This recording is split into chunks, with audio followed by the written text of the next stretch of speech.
E aí, pessoal, tudo bem? Bem-vindos ao estudo, à introdução da carta aos Hebreus. Que carta é essa maravilhosa? Já li algumas vezes, espero que você também possa ler algumas vezes, uma vez sem esse vídeo, outra vez seguindo as diretrizes para entender cada vez melhor e dessa forma você vai acabar essa maratona, essa jornada hermenêutica do Novo Testamento com a mente transformada, a vida transformada, entendendo muito mais da vontade de Deus e da palavra. Vamos para a ficha técnica para a gente entender um pouco mais dessa carta. O autor é desconhecido, um cristão da segunda geração, habilidoso pregador e intérprete das Escrituras, com excelente domínio de grego. A epístola foi incluída no cano entre as cartas de Paulo, mas definitivamente não é dele. A data é desconhecida. Suposições variam entre o ano 50 e provavelmente antes do ano 70, visto que o autor não dá indicação de que o templo judaico tinha sido destruído. Receptores: cristãos de origem predominante judaica, talvez uma igreja numa casa de Jerusalém ou perto dela, que está optando por cortar relações com a comunidade cristã mais ampla. Ocasião: a comunidade está desencorajada por causa do sofrimento e talvez devido à dúvida quanto a se Jesus realmente resolveu o problema do pecado. O autor escreve para convencê-los: não jogueis fora a vossa confiança. Assim como a carta de Tiago e também vai ser a de Pedro, o público é o público judeu que aceitou Jesus como Messias. Esse público, provavelmente da segunda geração, assim como o autor, ele deveria morar ou em Jerusalém ou na região próxima, e devido à grande perseguição, você tem que se colocar no lugar daqueles primeiros que receberam que Jesus era o Messias, Jesus é rei, e achava que iam libertá-lo não só do pecado, mas também da escravidão de Roma. Então eles estavam sofrendo perseguição e agora essa comunidade sofria perseguição não só dos romanos, mas também dos judeus mais ortodoxos que não acreditavam em Jesus, e aí eles não estavam aguentando e eles queriam voltar à lei mosaica, devia estar sofrendo uma pressão muito grande dos sacerdotes ali do templo para que eles voltassem a acreditar em Deus, que o Messias ainda viria, que não era Jesus. E aí o autor vai escrever para motivá-los para continuar na fé, na perseverança e para que eles entendam que o templo era sombra do que Jesus já tinha trazido ali para eles, o que eles poderiam desfrutar. Se eles voltassem ao templo, ao Antigo Testamento, à antiga aliança, não à completude da aliança, eles iriam ser apóstatas. Então eles iam perder o que Deus estava entregando para o seu povo e agora também para os gentios. Já que a gente não sabe quem escreveu essa carta, vamos dar uma olhada melhor sobre esse autor. Esse autor era colocado como Paulo no começo, mas é quase como unânime entre os estudiosos que não é Paulo que escreveu, mas é alguém muito familiar a Paulo. Até no final fala de Timóteo, que está lá na Itália, né, em Roma com Timóteo, e aí manda lembranças para a turma lá. Então é alguém que não é Paulo, mas é ali do corpo ali, estava junto com Paulo, provavelmente conheceu, por algum motivo decidiu escrever essa carta ali para aquela igreja local que está ali na região de Jerusalém. Então vamos dar uma olhada nesse autor.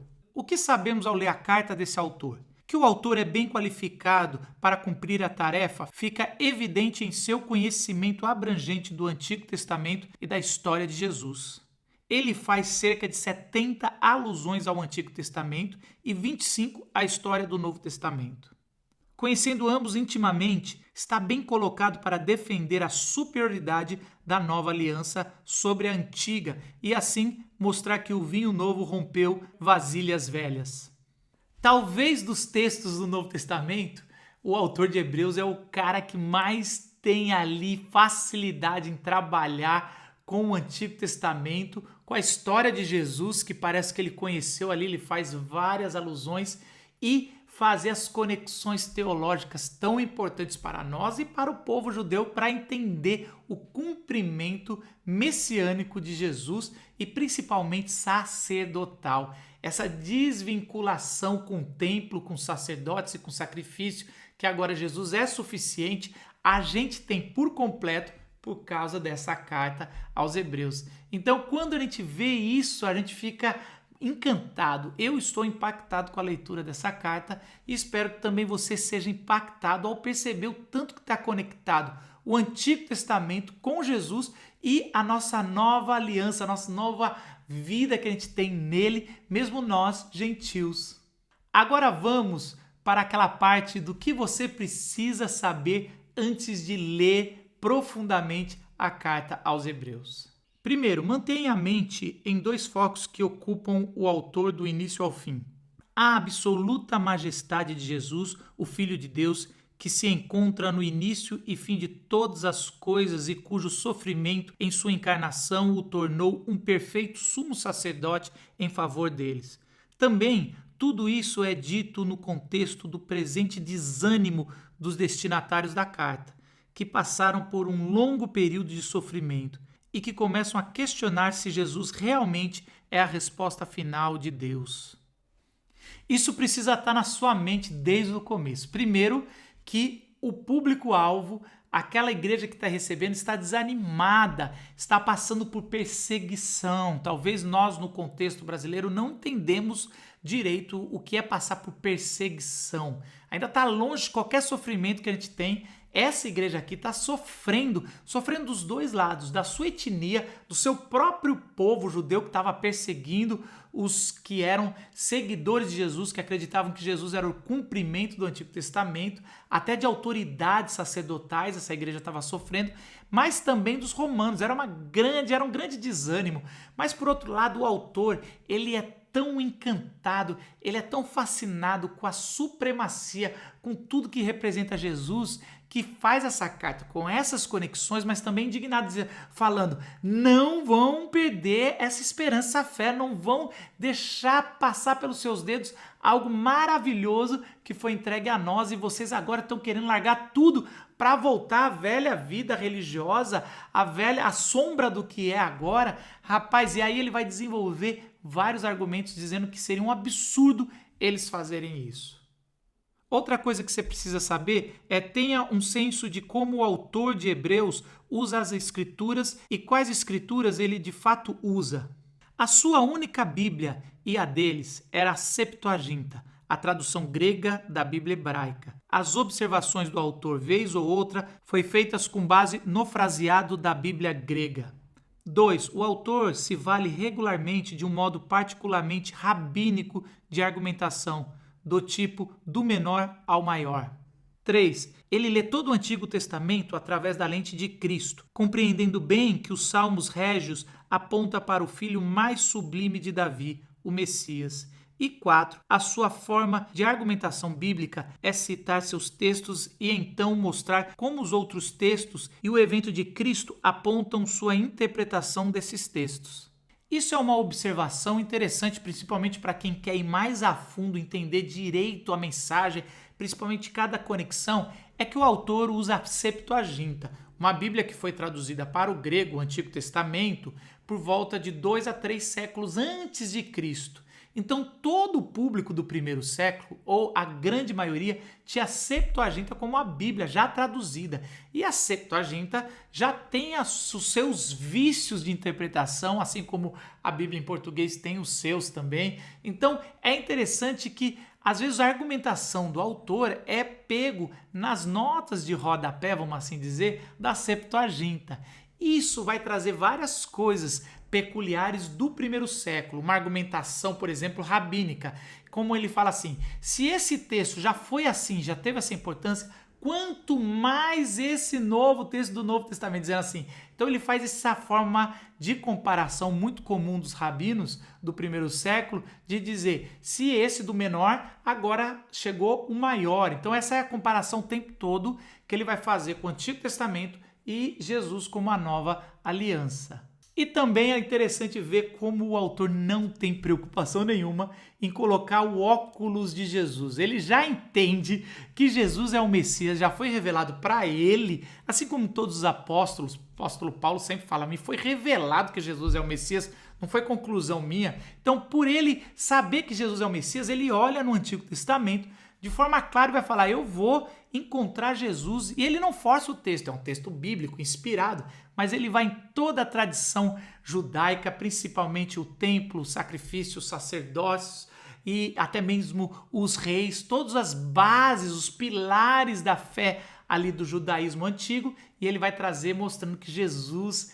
é o cumprimento de tudo que foi prometido. Uma terceira coisa que é importante são as exortações intercaladas à argumentação. Hebreus consiste num argumento longo e contínuo em que o autor alterna entre a argumentação baseada nas Escrituras e a exortação.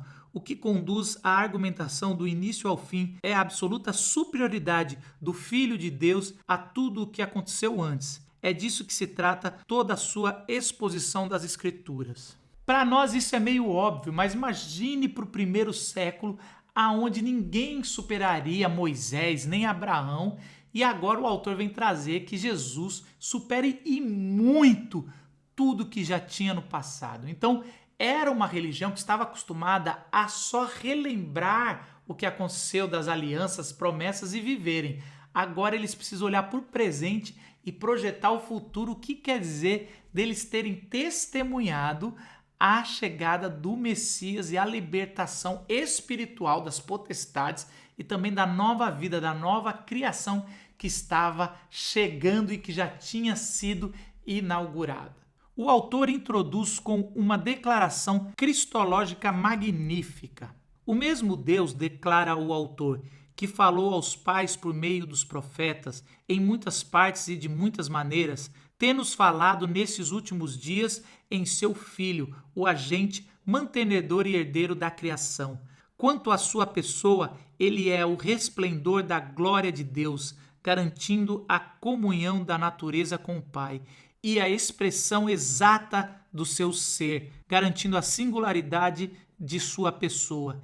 E esse Jesus Cristo ímpar realizou a purificação dos pecados e depois assentou-se à direita do Pai. Desse modo ele é superior aos profetas e superior aos anjos. E nesse Filho exaltado, sem rivais na dignidade da sua pessoa e obra, que é dada a revelação final de Deus. Já logo no primeiro capítulo, você vai ver que o autor de Hebreu está muito resolvido de como Jesus é sublime.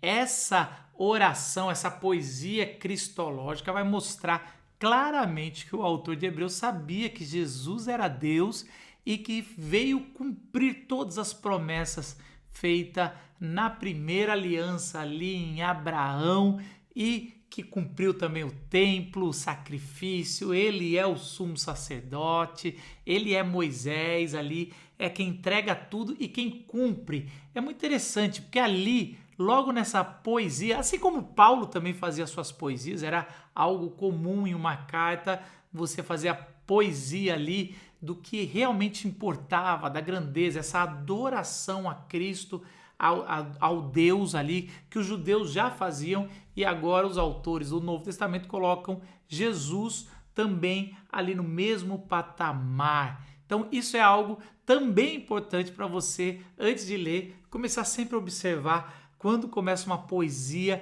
e quando o autor geralmente dá uma parada e faz uma declaração de amor, de adoração a Jesus. Isso é muito comum.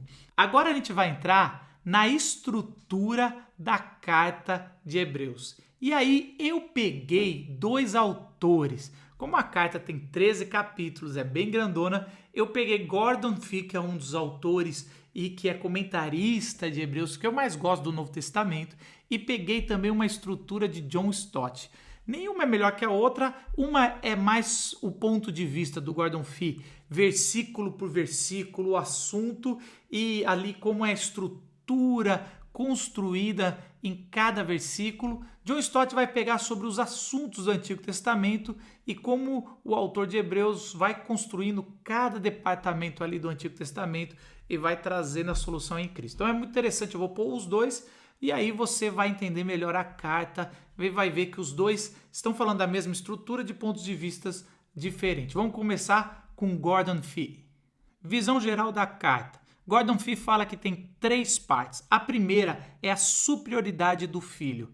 começa no primeiro capítulo e o segundo falando da superioridade aos anjos, apesar e por causa de sua humanidade. Depois ele vai para a superioridade de Jesus a Moisés, ali no capítulo 3. E aí ele acaba essa parte com a superioridade de Jesus com Josué. Quando você começa a ler Hebreus, você vai ver que o autor está ali o tempo todo mostrando, fazendo comparações claras e mostrando o tanto que Jesus é maior. Então ele começa dizendo sobre os anjos, sobre essas potestades, os seres, os servos e os mensageiros de Deus. E aí o autor vai dizer, olha, Jesus é muito maior, apesar e por causa que ele é igual a nós. Ele também é homem, ele é 100% homem humano e por isso ele é maior do que os anjos, mas ele é maior do que nós porque ele também é da natureza do Criador, ele é 100% Deus. E essa conexão que você fala, mas 100% de um, 100% de outro dá 200%. Não, dá uma coisa só. Esse milagre que depois a gente vai formular o conceito de trindade, mas essa conexão o torna Jesus Cristo muito superior, sublime aos anjos, a qualquer outra coisa. Isso provavelmente era porque já estava começando, por influência grega, a falar que Jesus era apenas um anjo ou apenas uma potestade, um ser visível, mas não teve corpo igual a gente. É uma crítica, sempre tem essa crítica ao corpo, à matéria, né? Então, esse conceito de que um dia a gente vai morrer, esse corpo vai apodrecer, mas a gente vai ser uma alma com Deus. Então a gente é a alma. Já viu assim quando vai perguntar quantas almas você salvou? Falou de Jesus, né? Aceitaram Jesus. Não é a alma que aceita Jesus, é ser vivente, é corpo e alma. E é esse o argumento que o autor vai trazer porque Jesus é maior que os anjos. E daí, lá no capítulo 3, ele vai trazer como Jesus é maior que Moisés. Eu estava lendo esses dias o quarto sinal do Evangelho de João. Você lembra que a gente estudou o Evangelho de João? São 7 sinais. O quarto é muito claro quando João coloca lá na declaração de Jesus que eu sou o pão que desceu do céu. Ele está trazendo que Jesus é muito maior que Moisés. Ele fala isso claramente, porque Moisés subiu no monte do alto e trouxe a sabedoria, mas quando passou, ele passou do que viu.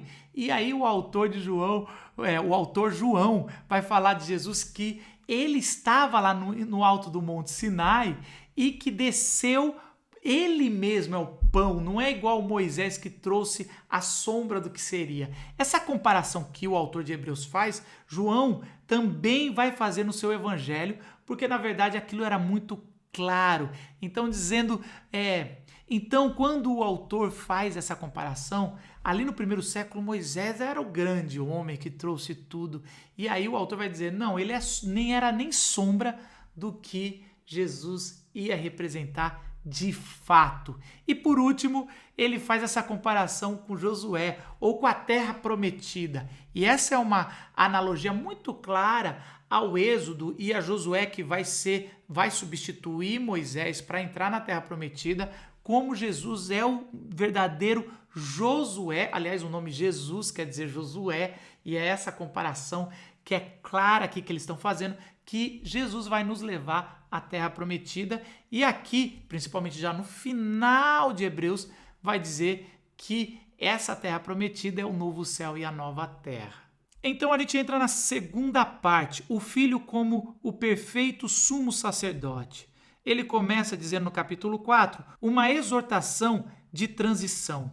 O autor então apresenta Jesus como sumo sacerdote no começo do capítulo 5, seguindo de uma série de 2 advertências e um encorajamento, advertindo sobre o esfriamento, a apostasia e lembrando das promessas infalíveis de Deus. E então, a partir do Salmo 110, messiânico e régio, o autor usa Melquisedeque como o padrão para um sacerdócio de uma ordem superior, no capítulo 7.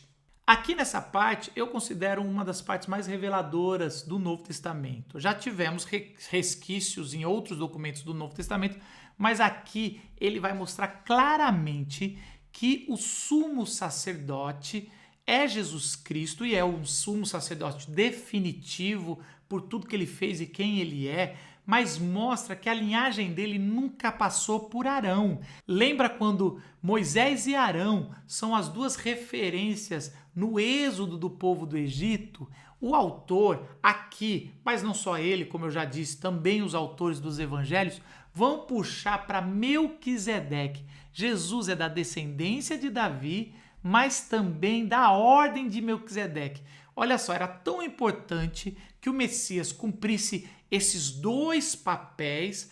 Um papel era o rei, ele deveria ser esse rei prometido, e ele é da linhagem de Davi, ele é o verdadeiro Davi, então ele é davídico, ele é o verdadeiro rei, mas ele também é um sacerdote, e o sacerdote tem esses dois papéis, representar o povo diante de Deus, então ele tem que ser totalmente santo para representar o povo diante de Deus e representar Deus diante do povo como um profeta, que no Antigo Testamento separou em duas categorias, mas logo no começo eles eram representados por um só, que na verdade, se você puxar, é o que representa Adão e Eva. Adão e Eva eram a figura, ao receber a imagem e semelhança de Deus, que eram rei e sacerdotes do povo e também do povo ao Criador.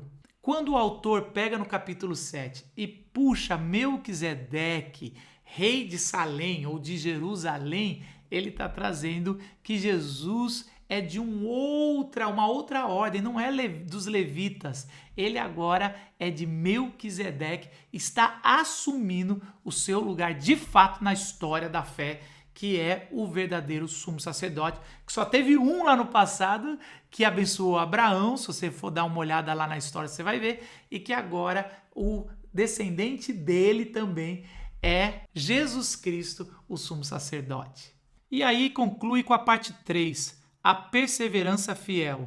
Ela começa com um apelo à luz de tudo isso. Aproximemo-nos, mantenhamos inabalável a confissão da nossa esperança. Capítulo 10. Em seguida faz uma advertência, um encorajamento, um exemplo, dá algumas instruções e mais uma advertência. E finaliza com uma imagem maravilhosa que contrasta o Monte Sinai com o Monte Sião celestial. O autor afirma sua certeza quanto ao futuro e então conclui com exortações bem práticas sobre a vida no presente.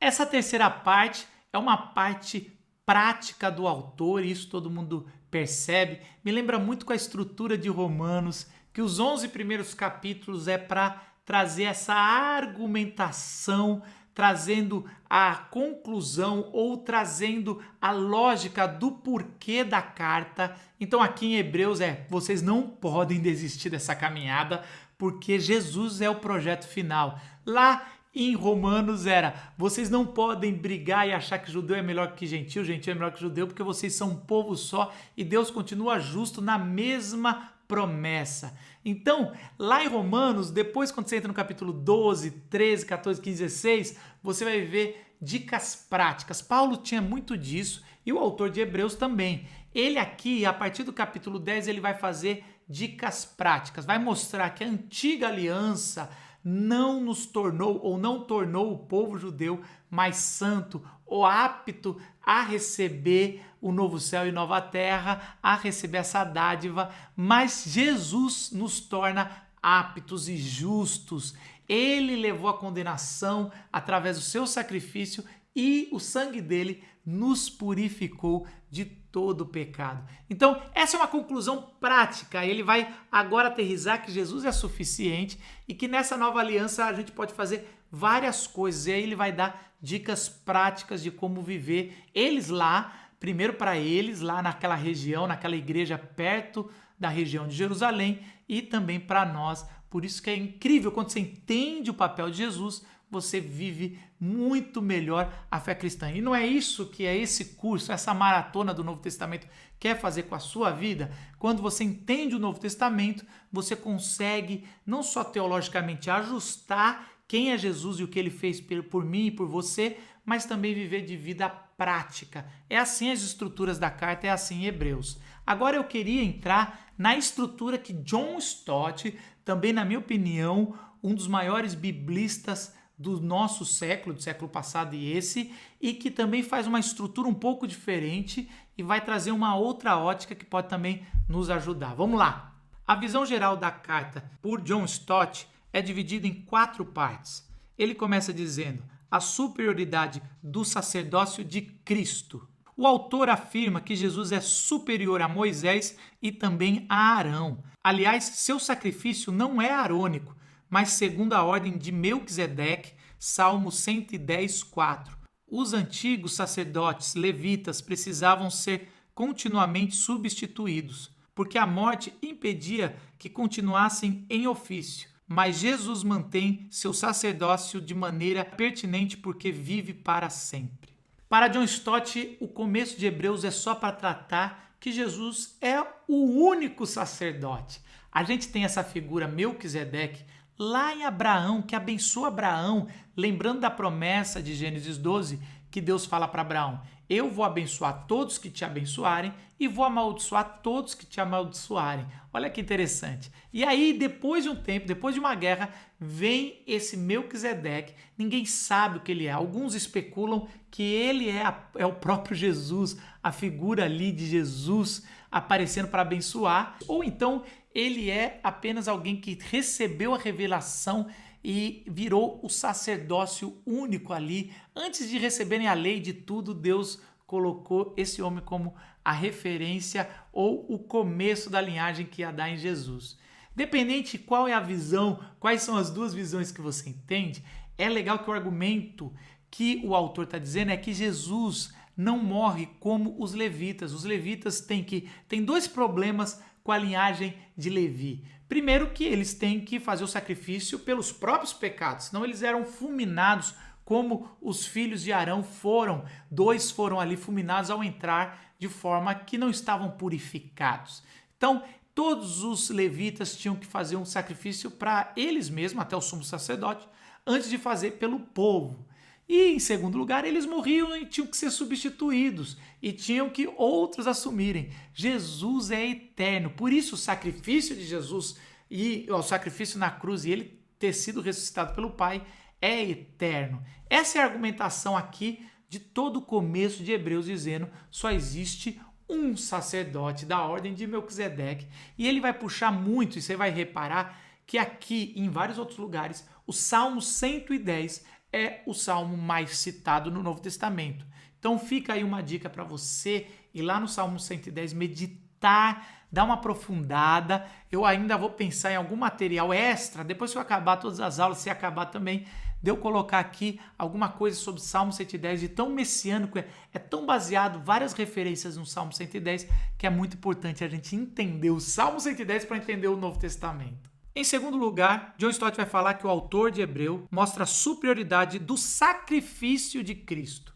Só o sumo sacerdote poderia entrar no Santo dos Santos, mas Jesus garantiu o acesso à presença de Deus para todo o seu povo.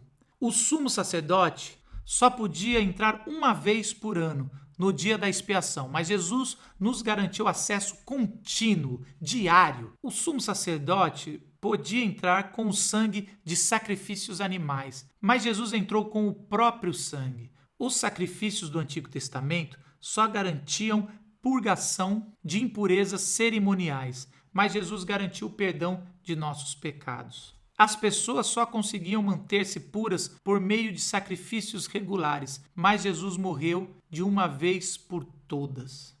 Essa segunda parte, principalmente essa forma tão pedagógica que John Stott vai pegando cada referência, você vai perceber que o autor vai fazendo essas argumentações. É lógico que John Stott traz para nós mastigado, cabe você ler e perceber que o tempo todo o autor está fazendo, olha, o sacrifício dos sacerdotes só pode fazer chegar até aqui. Jesus chegou até muito mais, então ele vai fazendo esse paralelo e mostrando o tanto que Jesus é o superior, o sacrifício dele é muito maior do que todos os outros sacrifícios e também o sacrifício de Jesus é definitivo.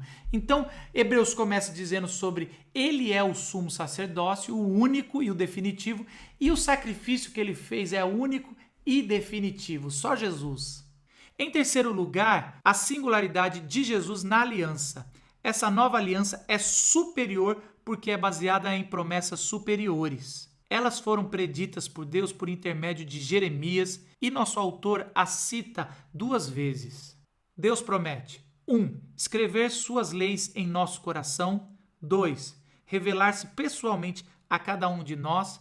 3. Perdoar nossos pecados e nunca mais se lembrar deles. Essas promessas de santidade interior, conhecimento individual e pleno perdão foram cumpridas mediante Cristo.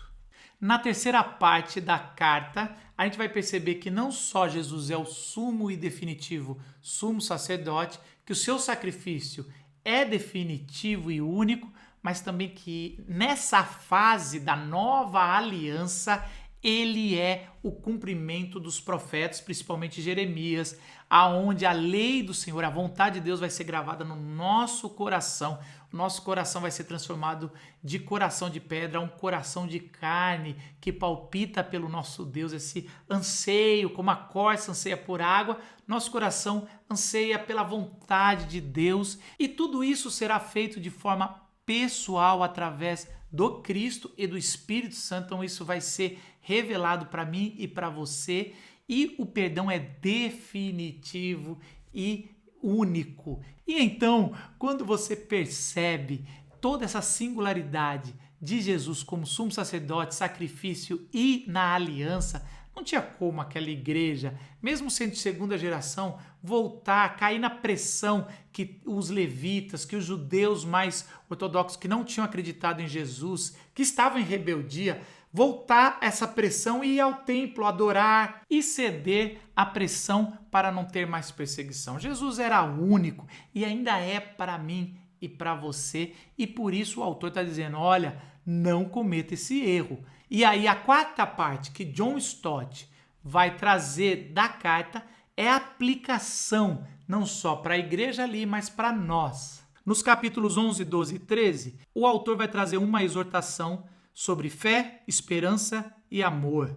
Acesso a Deus pela fé, unicamente pela fé, não mais pelo templo, por sacerdote ou por sacrifício. Perseverança por meio da esperança em Cristo, não só do que ele fez, mas do que ele ainda vai fazer na sua segunda vinda. E amor fraternal na família da igreja, ajudando uns aos outros. Esses 3 últimos capítulos é de encher o nosso coração e a gente sair animado, porque ele vai falar sobre essa fé em Jesus Cristo, que é suficiente, tanto que Paulo falou, mas ele também vai falar, porque para os judeus é muito claro isso, eles tinham tanta fé em Abraão e em tudo que Moisés entregou, que agora era: deposite essa fé em Cristo, ele é o cumprimento de todo o Antigo Testamento, de toda a ordem levítica, as ordens de Levíticos e também do templo, e agora você só precisa colocar não só a sua fé, mas a sua esperança, essa esperança